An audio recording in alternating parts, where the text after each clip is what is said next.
Ele está bem. Amém? Neemias, capítulo de número 5. Deixa eu falar com você. Vamos ler do verso 1 ao verso 6 primeiro, e aí eu entro falando. Eu acho que hoje é uma pregação que você não vai dar muito glória.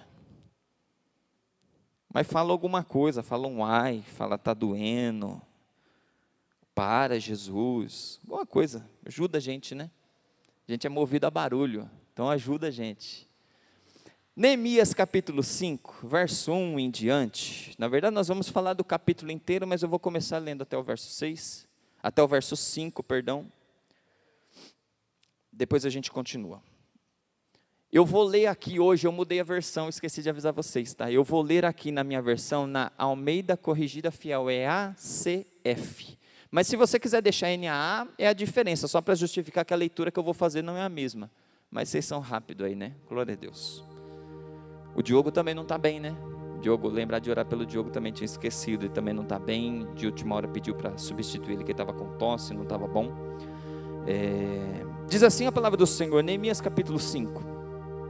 Foi, porém, grande o clamor do povo e de suas mulheres contra os judeus, seus irmãos. Porque havia quem dizia, nós, nossos filhos e nossas filhas somos muitos. Então tomemos trigo para que comamos e vivamos. Também havia quem dizia, as nossas terras e as nossas vinhas, as nossas casas, empenhamos. Na sua versão possivelmente vai estar escrito hipotecamos, para tomarmos trigo nesta fome. Também havia quem dizia, tomamos emprestado dinheiro, até para o tributo do rei, sobre as nossas terras e nossas vinhas. Agora pois, a nossa carne é como a carne de nossos irmãos, e nossos filhos como seus filhos. E eis que sujeitamos todos nossos filhos e nossas filhas para serem servos. E até algumas de nossas filhas são tão sujeitas que já não estão no poder de nossas mãos. E outros têm as nossas terras e as nossas vinhas. Presta atenção aqui. Para quem está acompanhando a série toda de Neemias, já é 15 ou 16 pregações como hoje.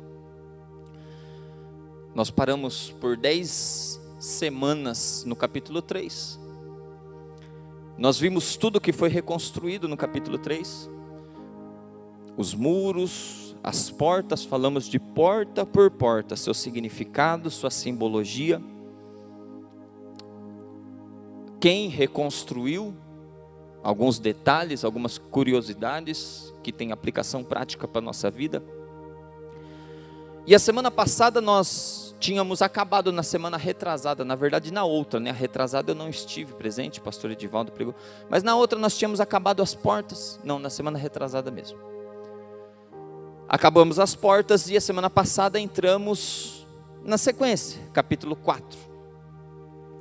Falamos de barreiras que quem enfrenta a obra, quem vive a obra enfrenta, lutas, tudo isso que está acontecendo no capítulo 3, enquanto o povo está construindo, as lutas existem, mas o capítulo 3 ele se dedicou a falar da construção, propriamente dito, da reconstrução, dos reparos, e nos capítulos subsequentes, eles vêm nos ensinando, nos explicando algumas coisas que aconteceram lá no capítulo 3, enquanto aqueles muros eram reconstruídos, enquanto aquele muro e aquelas portas eram reconstruídos. Aí nós vimos o Sambalate, o Tobias, se levantando, conseguindo convencer outras pessoas. Então, por um determinado tempo já não era mais Sambalate e Tobias que estava se levantando, era muita gente, era muito povo se levantando contra a obra que estava sendo feita. Vimos que as estratégias deles, eles primeiro zombaram, viram que a zombaria não parou a construção, Eles começaram a influenciar outras pessoas, então ganharam muitos aliados, mas viram que mesmo assim não conseguiram parar a construção. Ficaram irritados, ficaram irados, ao ponto de falar que se precisasse iria matar o povo, mas não conseguiram parar a reconstrução. A raiva chegou tanto que eles tramaram planos de entrar no meio do povo, como se o povo não soubesse, ou seja, como se fosse um aliado, como se fosse alguém que fosse ajudar a construção da obra. E ali eles entrariam como quem quer ajudar, na boa intenção, e lá dentro, na hora que já estivesse infiltrado, eles se rebelariam, e se precisasse mataria o povo, e paralisaria a obra. Nós vimos aqui que a nossa guerra não é pessoal.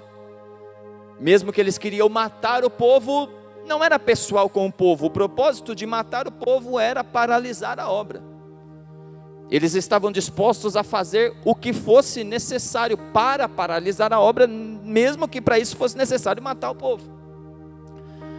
Deus revela o plano deles ao povo, e aí a palavra diz que quando eles descobrem que o povo já sabia dos planos deles, eles deram uma quietada e o povo voltou a fazer a obra, o que nos mostra que eles paralisaram a obra por algum tempo. Não fala quanto tempo, mas por algum tempo eles paralisaram a obra. Mas são guerras externas, nós falamos muito disso. A gente às vezes fica falando, o diabo está furioso. E uma coisa que não cabe é crente reclamar que o diabo está bravo. A gente precisa aprender isso. Crente reclamar que o diabo está bravo, Pai Senhor, meu filho. Crente reclamar que o diabo está bravo, é pleonasmo que fala, que é falar duas vezes a mesma coisa. É normal ele estar bravo, ele está aí para isso. Crente reclamar, sabe aquele negócio depressivo, você vê como é que está, irmão, o diabo está furioso, o diabo se levanta, é o papel dele. Ele está aí para isso.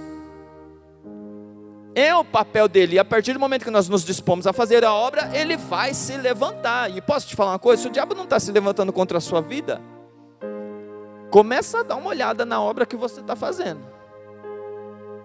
Se o diabo não está furioso com você e se levantando contra você, pode ser, se você não está indo contra o diabo, pode ser que você esteja caminhando na mesma direção dele.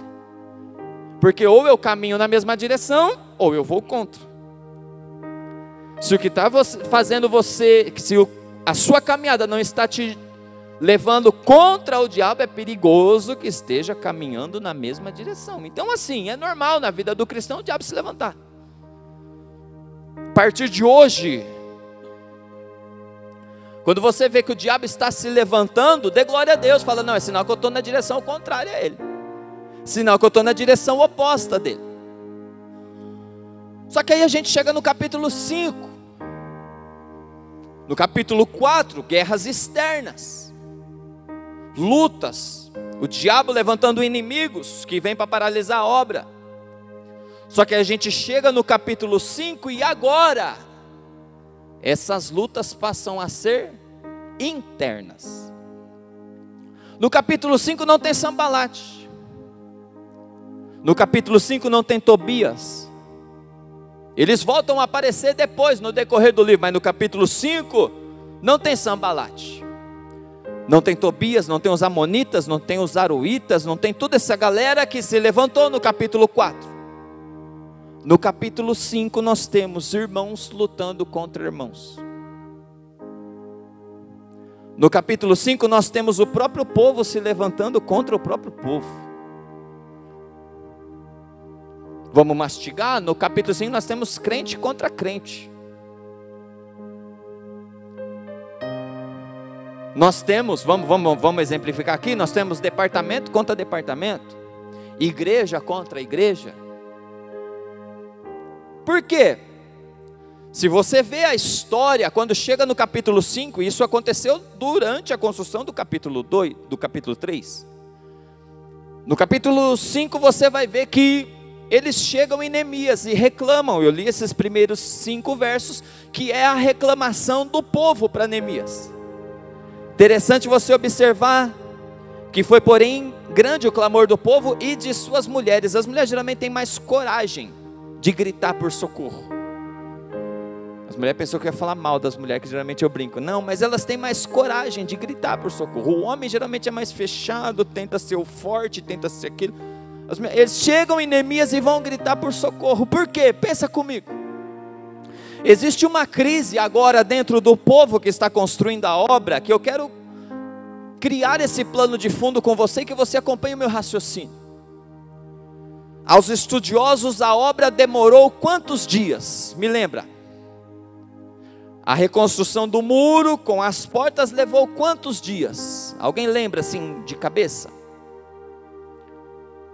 52 dias. 52 dias levou o tempo da reconstrução. Se você parar para analisar, o rei lá no capítulo 1 e capítulo 2 libera Neemias.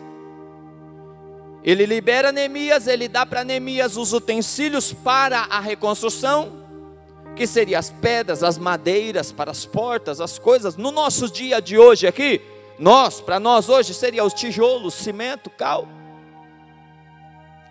As portas, janelas, nos nossos dias, tá? Não é o que está, mas assim, ele libera os utensílios para a reconstrução e dá um aval para Neemias, dá uma carta e fala: Neemias, você vai poder passar por onde for. Ninguém vai te impedir, porque você vai ter uma carta do rei. Essa carta também te dá autoridade para você ir nas florestas e pegar o que precisa. Só que você não vê o rei dando dinheiro para Neemias pagar construtores para realizar a obra. Acompanhe o raciocínio. Em momento algum você vê o rei dando dinheiro e falar: você vai precisar de pedreiro, você vai precisar de mestre de obra, você vai precisar disso, daquilo, então toma o dinheiro para pagar esses profissionais para reconstruir. Quando Neemias chega para reconstruir, ele tem uma palavra motivacional inspirada por Deus. O povo abraça a causa. Eles abraçando a causa, eles se dispõem a fazer a obra. E aí você vai ver, no capítulo 3, cada porta tinha os seus profissionais. Tinha os ourives, perfumistas, sacerdotes, guerreiros, soldados, homens, enfim, de toda a linhagem, servos. Aí, quando você chega no capítulo 4, você vê, nós vimos a semana passada, que quando o povo se levanta contra a obra, eu faço questão de falar, porque o capítulo 4 e 5 é dentro do capítulo 3, é ao mesmo tempo, não é que conclui o capítulo 3 e depois tem. O que está falando no capítulo 4 e 5 é enquanto o capítulo 3 está sendo escrito. Mas quando nós chegamos no capítulo 4, nós vamos ver que, pela perseguição, Léo, o povo tinha que trabalhar de dia na construção e de noite na segurança. Lembra que nós vimos isso semana passada? Eles se revezavam, trabalha de dia na construção, de noite na segurança. Aí tem hora que precisa fazer um turno dobrado, então uma mão pega a ferramenta, no outra mão pega a arma. Falamos das ferramentas e armas que o cristão precisa ter. E ali eu te faço uma pergunta: se esse povo não está sendo remunerado financeiramente para fazer isso, quem que está pagando a conta deles? Por quê? Porque eles estão trabalhando de dia e de noite na obra, e o seu serviço foi abandonado. São 52 dias, não é muito tempo. A obra, em questão da obra que foi realizada, é milagre realizar ela em 52 dias. Mas para um pai de família que precisa pôr o sustento dentro da sua casa, ficar 52 dias sem trabalhar? Não porque é vagabundo, porque estava trabalhando mais do que se estivesse no seu serviço. Está acompanhando o raciocínio? Então agora tem um povo que está empenhado na obra e começa a passar dificuldade financeira. Mas estão fazendo a obra que Deus chamou para fazer, mas a dificuldade financeira começa porque é uma conta lógica. Se eu tenho uma horta e faz 52 dias que eu não vou nessa horta dar uma olhada nela, o que acontece? Morre tudo. Se eu tenho um comércio e faz 52 dias que eu não abro a porta desse comércio, o que acontece? não recebo R$1. Da onde vem o sustento? O sustento, eles começam a fazer algo assim, ó. Tem ricos no meio deles. No meio deles, não é de fora. Então vamos fazer o seguinte, a obra é rápida. Vamos chegar nesses ricos e vamos pedir dinheiro emprestado. É 2 meses, depois eu trabalho, parcelo, pago. Passou esses 2 meses, nem chegou a ser 2 meses, mas vamos por aí, arredondar 2 meses. Depois eu trabalho, parcelei. Por quê? Porque é do meu interesse, eu que estou construindo a obra, no caso deles, que na minha frente os muros sejam reconstruídos. É para minha segurança, é para o meu bem, é para a segurança da minha família. Então vale a pena eu abrir mão do meu emprego pessoal, da minha vida pessoal, para viver a obra. Tem gente rica no nosso meio, que eu peço dinheiro emprestado, ele me ajuda, não sei quanto eu preciso para o meu mês, cada um tem a sua renda mensal aí, o que você precisa para pagar suas contas, mas vamos por aí, ó, com R$3.000 eu passo o meu mês, vamos dizer um exemplo, peço R$6.000 emprestado para o cara, passo os 2 meses, parcela num monte de parcela, a partir do 3º mês eu volto a trabalhar, a partir do 3º mês eu volto a produzir renda. É lógico que demoraria até mais, no caso, por exemplo, de um comércio, de uma horta, como eu disse, agricultura, porque até você voltar a plantar. Se você perdeu a temporada, talvez você perdeu o ano inteiro nessa temporada. Mas o que acontece? Eles olham e falam, não, vamos pedir dinheiro emprestado. E os homens que têm posse, emprestam realmente esse dinheiro. Emprestando dinheiro para eles, é do mesmo povo. É os irmãos. Eles não estão indo em agiotas, vamos dizer assim, pelo menos agiotas desconhecidos. Eles estão indo no irmão pedir um socorro. Eles estão indo no irmão pedir um auxílio. Por quê? Porque eles estão empenhados na obra. De repente, os homens falam, eu te empresto dinheiro, porém, tem uns juros. Esses juros, você vai ver em alguns versículos, te dá a entender que é 1%, baixo aparentemente. Só que a questão é, se eu não tenho dinheiro, se eu preciso de dinheiro para pagar minhas contas, eu vou fazer, essa conta é até hoje. Essa conta é até hoje. Se eu não tenho dinheiro para pagar minhas contas, e eu preciso fazer um empréstimo para pagar as contas, se eu não tenho dinheiro, não tenho R$10.000, mas eu preciso pagar, então vou fazer, eu tenho um limite, que me libera R$10.000 de empréstimo. Eu vou e pego esse dinheiro porque é fácil. Só que na hora que eu tenho que pagar o banco, ou seja, quem for me emprestou, eu já vou pagar em tantas parcelas que dá quase R$20.000. Se eu não tinha 10.000, como é que eu vou ter 20? É a conta básica que nós fazemos hoje. Eu não sei se você tem aplicativo de Nubank, desses bancos digital. Todo dia eles liberam um valor para empréstimo tal e tal. Eu falo para a Mari, eu dou risada. Porque eles pensam que eu sou rico. Quer pôr dinheiro? Eu falo, não, eu não pego não. Mas eles fazem essas coisas para resolver a vida. A grande questão é que ali não era banco. Não era agiota externo.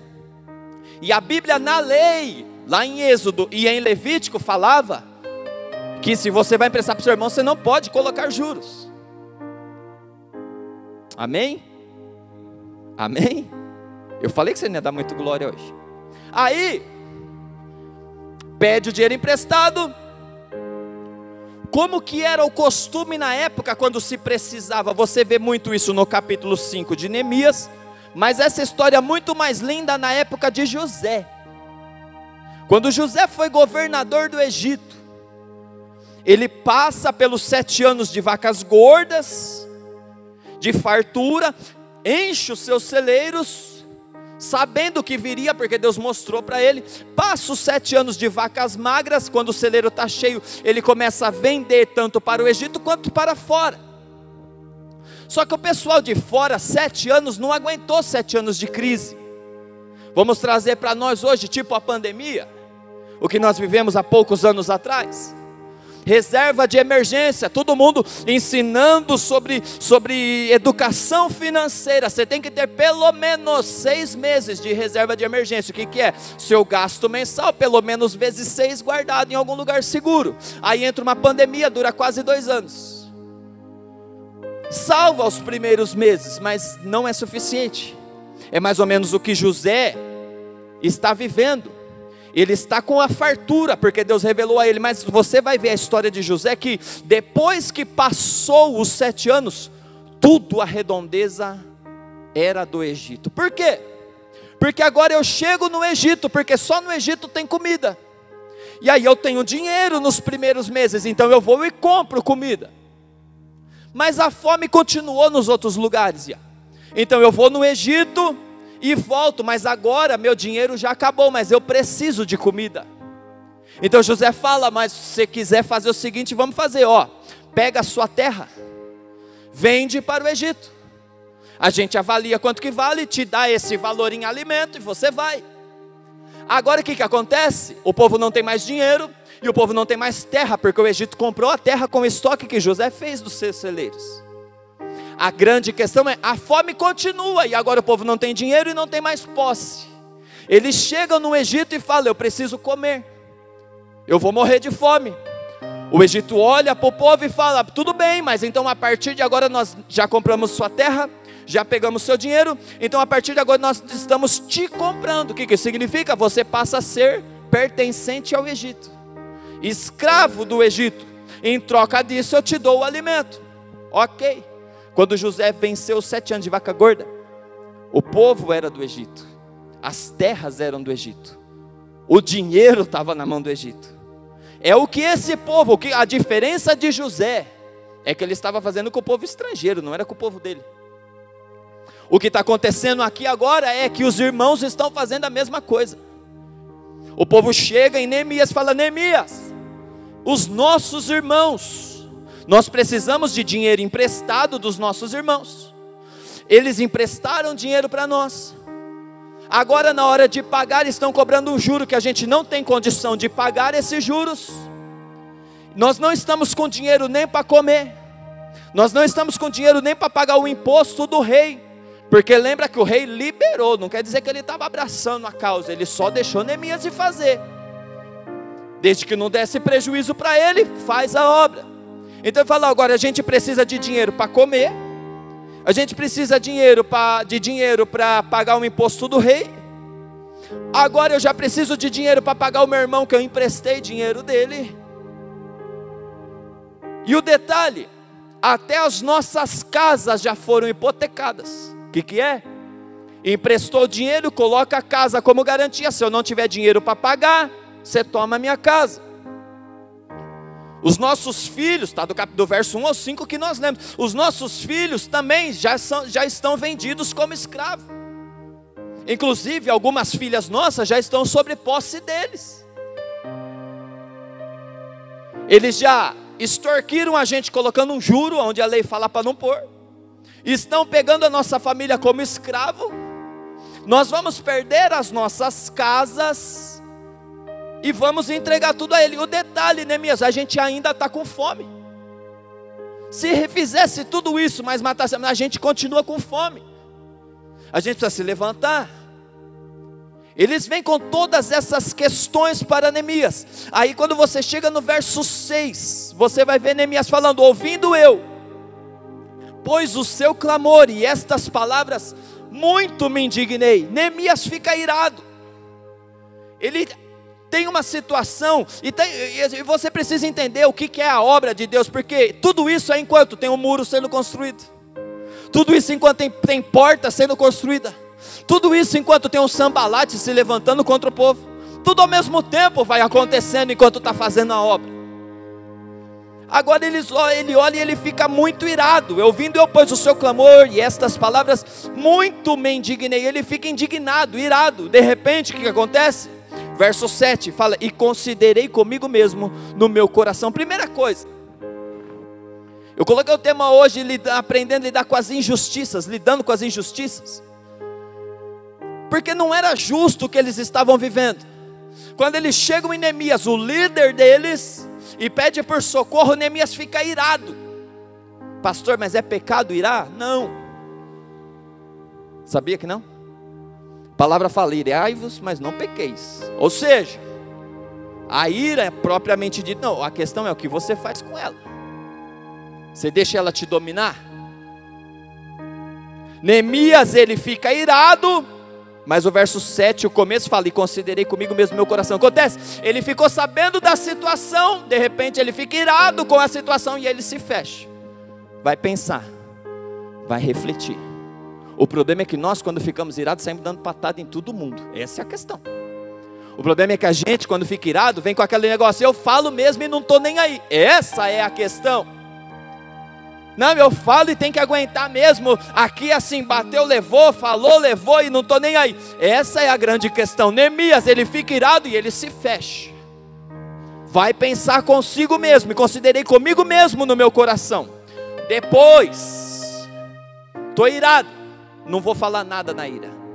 Estou irado e estou com razão, porque muitas vezes a ira a gente tem razão. O problema é, a gente abre a boca irada e perde a razão, pelo fato de ter aberto a boca. Ele considera no seu coração, e ele fala, depois de acalmada a ira, pelejei com os nobres e com os magistrados. E aí vem falando o que Neemias faz, ele junta o pessoal, é muito detalhe, se eu me apegar a detalhe, a gente faz uma série só do capítulo 5, mas ele se fecha com o pessoal e fala, ele chama o pessoal em público, junta uma reunião solene, chama o povo, coloca, fala, vamos resolver a situação, porque é o papel do líder resolver situações. Líder não vai agradar todo mundo, mas precisa resolver situações. Líder não vai agradar todo mundo, mas precisa tomar decisões. Eu sei que você pode estar olhando para mim falando, pastor, mas eu não sou líder de nada. Deus te chamou e tem gente te olhando. Billy Graham fala, era um versículo que eu ia deixar para o final, mas Billy Graham fala, uma frase que eu ia deixar para o final, mas Billy Graham fala assim, nós somos a Bíblia que muitos estão lendo. Tem gente que não quer saber de Deus, não quer saber de Bíblia, não quer saber de igreja, não quer saber de ser crente ou de qualquer outra religião, mas eles estão olhando para você, e querendo você ou não, você se torna líder dessas pessoas. Você não tem opção, você está sendo observado. Então ele olha e vai tentar resolver a situação. Só que eu coloquei a versão ACF hoje, porque tem um detalhe que só nela fala, o verso 10. Coloca o verso 10 para mim, fazendo favor. Porque Neemias, ele vai chamar o povo para dar uma bronca no povo. Só que ele é um líder justo, honesto. Então ele olha e ali há um erro que ele também está cometendo. E no verso 10, nessa versão fala assim, também eu, meus irmãos e meus servos, a juros lhe temos emprestado dinheiro e trigo. O que isso quer dizer? O próprio Neemias tinha emprestado dinheiro a juros. Dinheiro e trigo a juros. Algumas versões dá a entender, mas não fica muito claro. Essa ACF deixa muito claro. A juros lhes temos emprestado dinheiro e trigo. E aí ele olha para o povo e fala, deixemos disso. Deixemos esse ganho. Ele vem chamando o povo para abrir mão de um ganho que ali era ilícito. Abrir mão para viver uma vida íntegra. Interessante você observar que nessa conversa, quando chega, vai até o verso 13 e 14. Verso 13. Na conversa Neemias está falando, gente, nós, e isso tem muito hoje nos campos missionários, nós por dinheiro já compramos muitos judeus que estavam vendidos como escravos. Eles foram vendidos às nações. Quer ver? Ó, verso 8. Quando ele está cobrindo o pessoal, reclamando, ele fala, e disse-lhes, nós resgatamos os judeus, nossos irmãos, que foram vendidos a nações segundo nossas posses. E vós outra vez venderíeis a vossos irmãos, ou vender-se-iam a nós? Então eles se calaram e não acharam o que responder. Neemias está falando assim, nós já fizemos o trabalho, e existe hoje muito isso, viu? Missão Desafio tem feito muito isso, de pessoas que se tornam escravos nesses países. E a partir do momento, é uma história meio longa para contar, mas a partir do momento que ele se torna escravo, humanamente falando e pelas suas próprias forças, ele nunca mais consegue se libertar daquilo. Por quê? Porque ele se torna escravo e a dívida que ele tem com o seu patrão, com o seu senhor, ela é maior do que o homem produz. Porque o senhor, a partir do momento que é escravo, ele tem uma dívida diária para sustentar aquela pessoa. Só que o que aquela pessoa produz no dia não é suficiente para pagar essa dívida. Isso é hoje, tá? Paquistão, muitos países existem isso. Eu acompanho muito do Paquistão. E ali levanta missionários, homens de Deus, igreja, campos missionários que levantam dinheiro, compra esses missionários para a liberdade, não para a posse da igreja. Então paga a dívida, ele se torna livre, e ali sim, ele vai empreender, vai fazer alguma coisa. E geralmente quando paga essa dívida, tem um custo ainda maior. Por quê? Porque você tem que manter aquela família em algum lugar, você tem que dar um tempo de sustento, porque geralmente quando sai, você precisa ver as fotos, as coisas, de entrar num caminhãozinho com a sua mudança. E qual que é a mudança? É só a família, roupa do corpo, e olha lá se não tem dívida com aquela roupa ainda. Não tem uma geladeira, não tem uma cama, não tem um guarda-roupa, não tem um armário, não tem nada. E ali eles precisam reconstruir a sua vida. É o que Neemias fala que ele já tinha feito com esses irmãos. Mas uma coisa é o mundo tentar oprimir, outra coisa é os próprios irmãos tentarem oprimir. O que Neemias está falando é: nós também prestamos ajuda, mas vamos abrir mão disso. Vamos ser exemplo, vou ser exemplo, vou abrir mão disso. Vamos abrir mão dos juros. E aí ele começa a falar com o pessoal e fala: abre mão dos juros, devolve as casas que vocês já tomaram deles. Os filhos que já foram levados a escravos, devolve os filhos também. Um detalhe é, ele não abriu mão da dívida. Pegou emprestado, paga. Será que eu falo para olhar para o lado e falar isso? Não, não vou falar. Pegou emprestado, paga. Eles tiram o que é excesso. Eles tiram os juros, aquilo que é exorbitante, aquilo que está errado. Mas pegou, paga, comprou, paga, faz. Isso é princípio de cristão, pelo amor de Deus. Aí o que acontece? Eles estão lá. Neemias vem falando: então vocês vão querer vender os irmãos de novo, e nós vamos ter que comprar de novo. Agora olha para quem está do seu lado e fala: você já foi comprado. Você já foi comprado, e tinha um escrito de dívida contra a sua vida. Mas quando Jesus foi lá na cruz, estendeu as mãos e gritou: está consumado. Paulo fala aos Colossenses, mas ali na cruz, coloca para mim Colossenses capítulo 2, verso 14, por gentileza. Paulo vem falando, ensinando sobre esse escrito de dívida que tinha, que nós não tínhamos condições de pagar. Colossenses 2,14, nós não tínhamos condições de pagar, não tinha. E ali ele vem falando: havendo riscado a cédula que era contra nós, nas suas ordenanças, a qual de alguma maneira nos era contrária, e atirou do meio de nós, cravando na cruz. Você já foi comprado. O papel do diabo é tentar pegar pessoas que já foram compradas e escravizá-las novamente. O papel do diabo é pegar pessoas que já foram compradas pelo sangue de Cristo e torná-las escrava novamente. É o papel do cão. Mas o Senhor hoje abre sua visão e seu entendimento e fala: não, diabo, eu já fui comprado. Não, diabo, o preço pelo meu sangue já foi pago. Os homens ouvem Neemias e falam: não, Neemias, está tudo certo.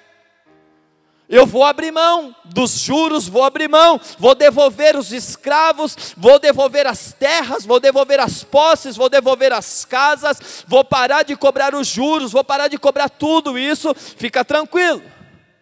O teclado dela sumiu para mim, sumiu para a igreja inteira, não foi só para mim não? Então tá bom. Então tá bom não, né? Neemias, abriremos mão de tudo. Olha como o povo é de confiança. Quando eles falam para Neemias: fica tranquilo, vou abrir mão. Neemias chama o sacerdote e faz o povo jurar diante do sacerdote. Sabe, tipo assim: você vai fazer? Vou. Então vamos lá no cartório reconhecer firma, porque eu não confio na sua palavra. É basicamente o que Neemias está fazendo. E ainda faz um ato profético.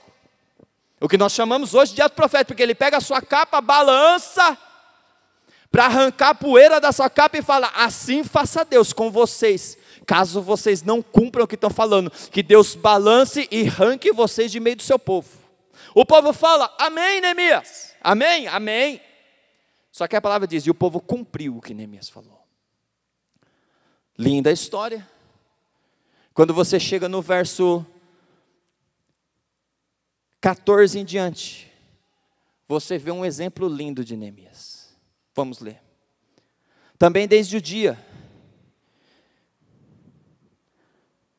o verso 13 é de sacudir as vestes, verso 14. Também desde o dia em que me mandou que eu fosse governador na terra de Judá, desde o ano 20 até o ano 32 do rei Artaxerxes, 12 anos, nem eu, nem meus irmãos comemos o pão do governador. O que ele está falando aqui é o seguinte: eu sou governador, 12 anos trabalhando como governador sobre vocês.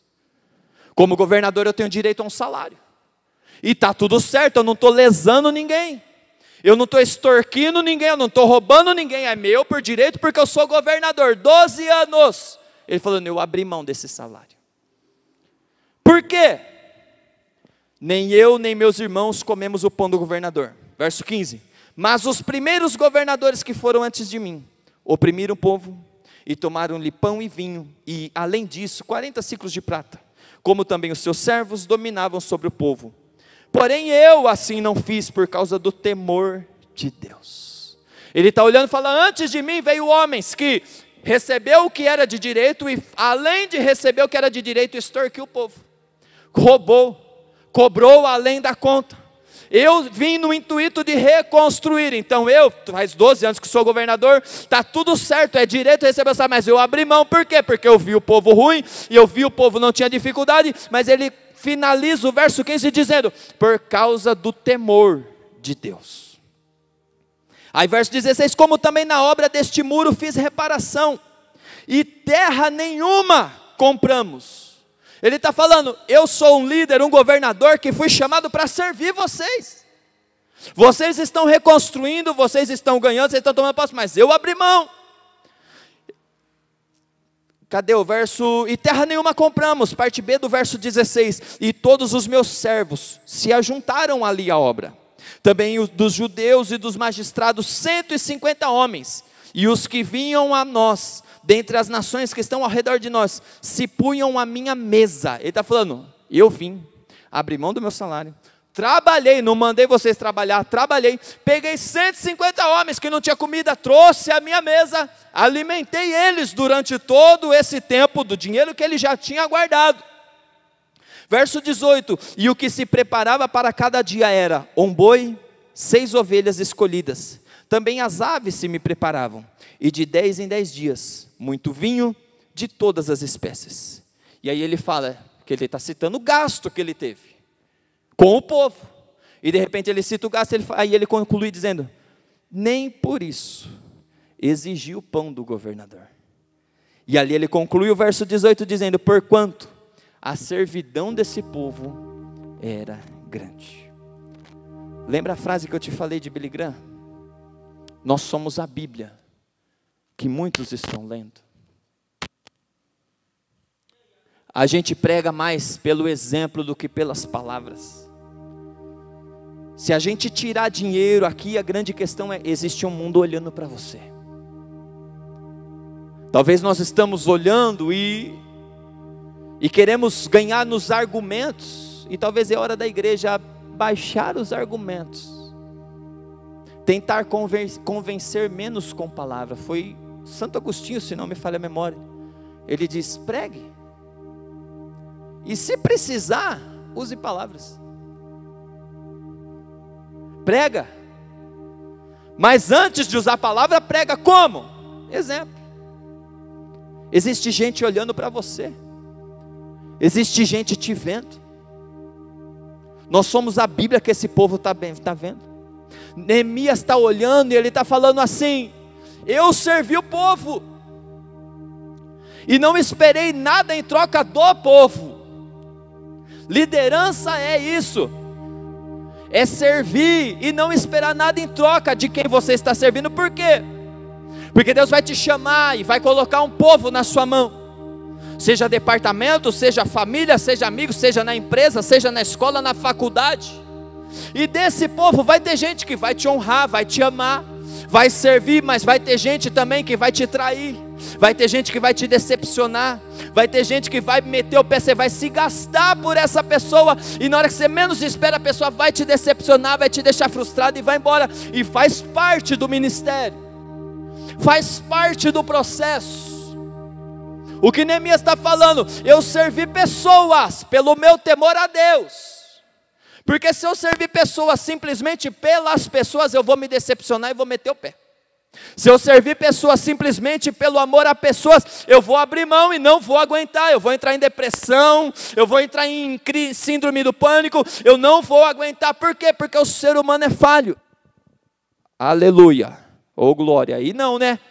Ô Jesus, o ser humano é falho. O que Neemias está falando? Eu vivi 12 anos servindo vocês e não esperei nada em troca. Por quê? Porque eu vim com um propósito de servir a Deus, e Deus me pediu para servir pessoas.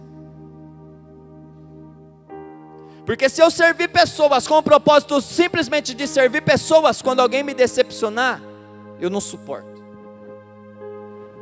eu não aguento. Como assim?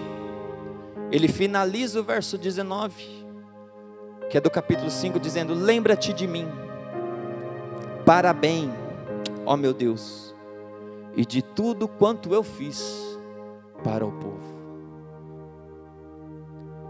O segredo do sucesso de Neemias, de não se frustrar com o povo, é saber que Deus chamou ele, e ele estava servindo ao povo, porque Deus o chamou. Entenda, na vida vão te decepcionar. E sabe quem decepciona? Aquele que você gosta. Sabe quem decepciona? Aquele que você confia. Como assim, pastor? Se eu não gosto e eu não confio, não vai me decepcionar. Por mais que faça coisas ruins, por mais que façam coisas erradas, não vai me decepcionar, porque eu já não esperava. Mas aquela pessoa que você espera. Jorge Linhares, eu ouvi essa pregação há mais de 20 anos. Pastor Jorge Linhares, ele tem uma frase, ele fala: se Deus quiser tratar você, Ele pode usar até sua mãe para te decepcionar. Forte, por isso que eu nunca mais esqueci. E aí o problema não é a mãe, o problema não é a pessoa, é Deus usando para tratar você. É Deus usando para moldar nós. Você lembra que eu falei, a nossa briga não é com pessoas.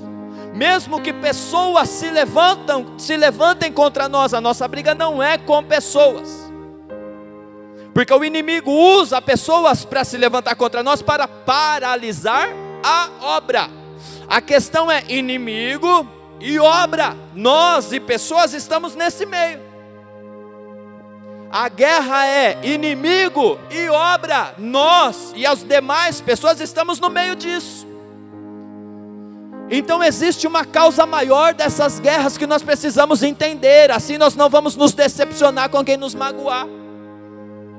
Neemias ele está falando: lembra, Senhor, lembra-te de mim para bem, ó meu Deus, e de tudo quanto fiz esse povo. Ele está falando para o povo primeiro: povo, eu não peguei R$1 seus, eu não peguei dinheiro, eu não fui um líder que só mandou e não fez, eu pus a mão na massa, eu abri mão do que me era de direito e ainda ofertei o que eu tinha, e não cobrei nada. E ali no outro versículo aí ele vai falar com Deus, fala: Deus, lembra que eu fiz, Deus, lembra que eu obedeci. A grande questão é que às vezes a gente não tem coragem de falar com Deus isso. Por quê? Porque não temos feito. E nos decepcionamos quando não somos correspondidos pelos outros. Que Deus tenha misericórdia de nossa vida. Se coloca em pé.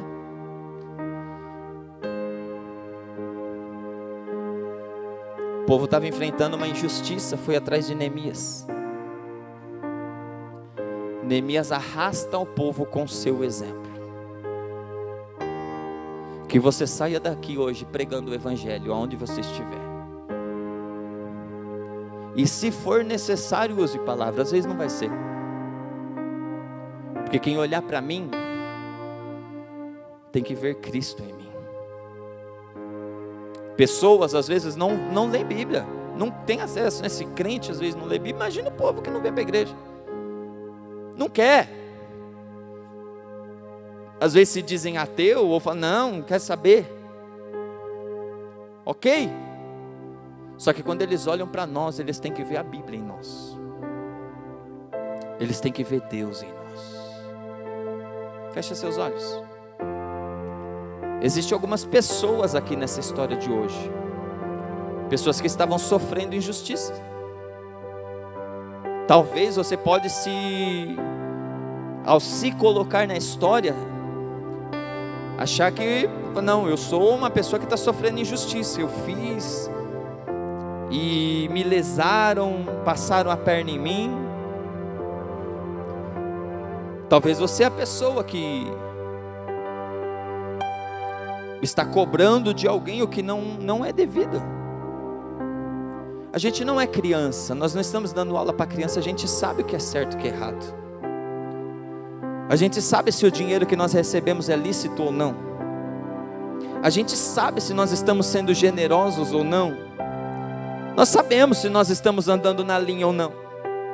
Aqui não é a salinha das crianças, e até as crianças sabem, quanto mais nós. Às vezes a gente vem para a igreja e a gente quer tanto aquele mover do Espírito Santo, sabe? Que faz a gente chorar, cair, pular, rodopiar. Sou contra não. Só que o Espírito Santo, eu ouvi uma pregação essa semana falando, o Espírito é santo.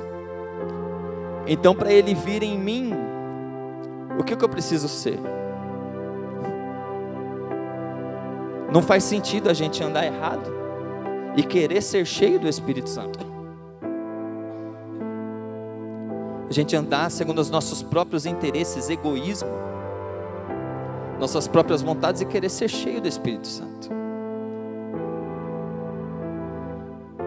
Mas talvez você tenha vivido o Evangelho. Saiu muita polêmica sobre um hino, mas talvez você pode cantar que você está perdendo tudo por amor e com alegria, eu não sei. Quem pode te julgar é Deus. Você sabe. Talvez você saiba que você tem sido exemplo para muitas pessoas. Que o Espírito Santo te fortaleça. Que o Espírito Santo segure as suas mãos e nos ajude a continuar nessa caminhada. Pai, nós te louvamos. Espírito Santo de Deus, a tua igreja ouviu a tua palavra, nós ouvimos a tua palavra. Quem sabe temos pessoas aqui, Deus, que sofrem por alguma injustiça que recebeu, de pessoas que não esperavam. Deus, eu clamo ao Senhor essa noite para que venha trazer cura para essa alma, para que possamos entender que a nossa guerra não é contra carne, contra sangue, mas é contra principados e potestades. Nós estamos no meio de uma reconstrução, e a guerra é contra o inimigo de Deus e a obra de Deus, e a partir do momento que nos dispomos a fazer a obra, nós estamos no meio dessa guerra. Mas Deus, quem sabe pessoas estão feridas, magoadas por alguém, talvez recebeu palavras negativas, palavras que desanimam, palavras de desânimo, palavras, enfim, Deus, tantas coisas podem acontecer no ministério, tantas coisas podem acontecer na caminhada, e talvez o meu irmão, minha irmã não está mais com aquela mesma alegria de antes, não está mais sentindo aquela força, aquele vigor de antes. Eu peço ao Senhor, Deus, que renova as forças, que ajude meu irmão, minha irmã a liberar perdão, que ajude meu irmão, a minha irmã a entender que a guerra não é pessoal contra pessoas, mas é o inimigo usando pessoas e situações para paralisar a obra que o Senhor confiou na mão dos teus filhos. Porque a partir do momento que entendemos isso, Deus, a obra avança, a obra não para.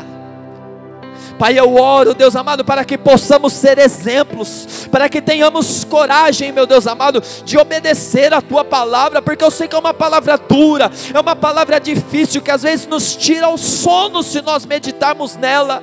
Mas Deus, que não seja mais uma palestra simplesmente, que não seja apenas mais uma noite, aonde vem, senta, ouve 40, 50 minutos de um sermão e vai embora. Não, Deus amado, mas que essa palavra volte a incomodar a nossa vida, para que nós possamos nos entregar ao Senhor. Não é apenas 10%, não é apenas uma, mas é a nossa vida, é o nosso tempo, é as nossas prioridades, é tudo. Nos dê força, Deus, tenha misericórdia de nossa vida, tenha misericórdia, meu Deus amado, de tantas vezes não temos coragem, tenha misericórdia de tantas vezes queremos fazer mais, mas a nossa carne, as nossas prioridades estão tão enraizadas aqui na terra, estão tão enraizadas nas coisas materiais, está tão enraizada em egoísmo. Tem misericórdia de nossa vida, Deus. Tem misericórdia, que o Teu Santo Espírito nos ajude a nos quebrantarmos. Nos ajude, meu Deus amado, a sermos quebrantados pelo poder do Senhor, pelo poder da Tua palavra. Que o Teu Santo Espírito nos ajude, meu Deus amado, a nos desapegarmos de coisas, de situações, para viver o propósito do Senhor, viver a vontade do Senhor, viver o Evangelho à luz das Escrituras. Tenha misericórdia de nossas vidas, meu Pai. Tenha misericórdia de nossas vidas, é a nossa oração. Amém. Amém. Você pode aplaudir ao Senhor?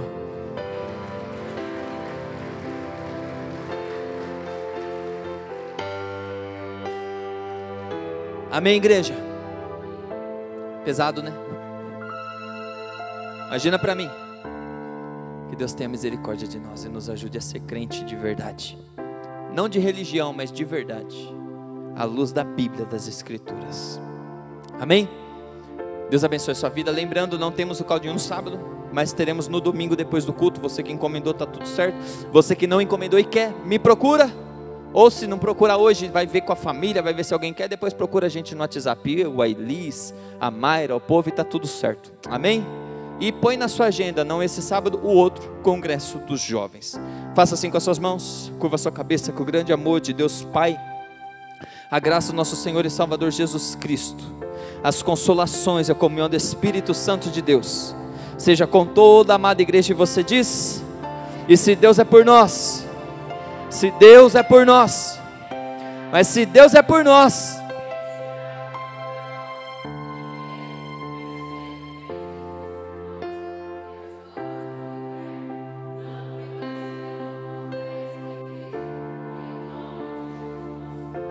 amém. Aplauda ao Senhor, não vai embora sem dar um abraço em quem está do seu lado. E lembre-se, você é a Bíblia que muita gente está lendo, hein?